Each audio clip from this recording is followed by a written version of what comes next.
A girl in love is talking to her boyfriend, but to her horror, the sky behind her boyfriend was blinking. Curious, Casey wanted to ask, but the next moment the signal was lost. Adam.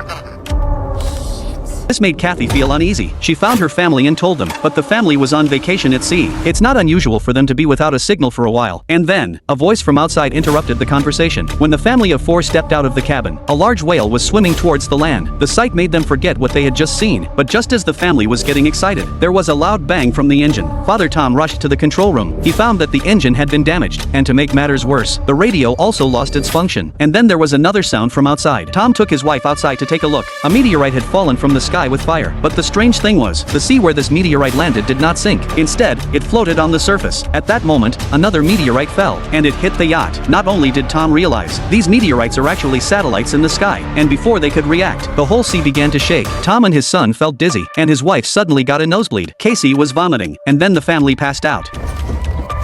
When they woke up again, they climbed out of the cabin. They were shocked by what they saw. The sea had disappeared overnight. An endless dry seabed. Only a few fish on the deck. That proved they had been at sea before. Tom now had only one question. Where the hell did the sea go? Tom was the first to calm down. He took out his compass to try to orient himself, but to his horror, he realized the magnetic poles of north and south have reversed. The last time this happened was 700,000 years ago. Apparently, the city is now completely submerged by the sea, and to make matters worse, they only had 5 days of food left. In order to find help, the youngest son released a balloon into the air. If there were any survivors, they could be found. On the other side, Tom tried to radio for help, and just then, a man's voice came over the radio. The man says his name is Aaron, a deep-sea explorer, and from what he said, Tom confirmed his suspicions that the disaster was caused by a magnetic field reversal. But according to Aaron's theory, the loss of the sea is only temporary. Within a week, the magnetic field will be reversed again, and when it does, the ocean will pour back in. He advised the Toms to get to higher ground, but Tom couldn't find any shelter, so he asked Aaron if he could come to him, but Aaron was suddenly silent. Julia said she was a doctor and she could help Aaron. Aaron then agreed to go.